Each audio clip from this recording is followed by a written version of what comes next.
आए डॉक्टरों के बगैर जिंदा रहने की कोशिश करें, मगर कैसे? इस्लामिक मेडिकल साइंस यानी कुरान बताता है कि इंसानी सेहत का राज कुरान की 3 आयात में है। इंसानी तारीख की सबसे सनसनीखेज तहरीक जिसे पढ़कर हम हर बीमारी से बच सकते हैं। मिस्र के डॉक्टर अम्माद फहमी, जो कि एक माहिर ग़िज़ाइयत हैं और मोटापे के मुआलिज भी हैं, उन्होंने एक टीवी इंटरव्यू में यह बताया कि इंसानी सेहत का राज कुरान पाक की 3 आयात में पनाह है। नंबर 1, कुलू वशरबू वला तुस्रिफू, सूरतुल आराफ आयत 31।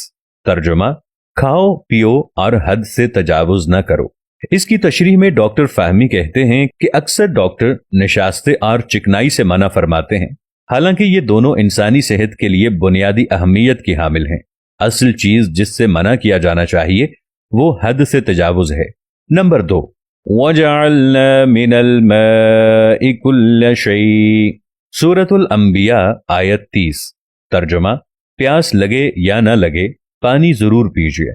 तिब्बी मियार के मुताबिक हर शख्स अपने वजन के हर 1 किलो पर 20 मिलीग्राम पानी पिए।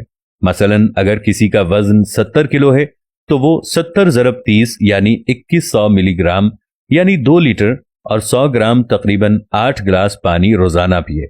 ये जिगर, गुर्दों और दिल की अच्छी कारकर्दगी के लिए बहुत जरूरी है।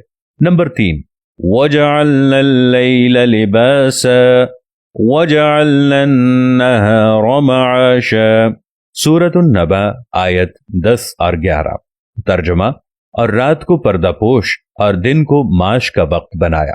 डॉक्टर फहमी कहते हैं कि रात को जल्दी सोया जाए और सुबह जल्दी उठा जाए। ये सबसे बेहतरीन नुस्खा है जो आपको ना मोटा करेगा और ना ही बीमार करेगा। इस्लामी तर्ज पर जिंदगी गुजारते हुए अपने जिस्म को बीमारियों से महफूज रखिए। खुदाबंदे करीम ने रात को सोने के लिए बनाया है, जबकि आज का नौजवान रात को 3-3, 4-4 बजे तक जागता है और जिस वक्त उठने का टाइम होता है आज का नौजवान सोने लग जाता है। सबसे बुरी तरतीब ही यही है। अल्लाह ने जो इंसान के जिस्म का एक सिस्टम बनाया है, इस सिस्टम में यह रखा है कि सुबह नाश्ते को भरपूर तरीके से करना चाहिए, दोपहर की रोटी नाश्ते से कदरे कम खानी चाहिए और रात की रोटी को बिल्कुल कम खाना चाहिए। आज अगर हम अपने लाइफस्टाइल को देखें तो हम सुबह को नाश्ता करते ही नहीं हैं, नाश्ते के टाइम पर सोते हैं और रात को पेट भर कर खाना खाते हैं। जब हम रात को सोते हैं तो ये सारा खाना हमारे पेट में जाकर अक्सर जहरीले मवाद पैदा करना शुरू कर देता है। हमने खुदावंदे करीम और कुरान पाक की हर उस बात को छोड़ दिया है जो हमारी सेहत के लिए बहुत अच्छी है।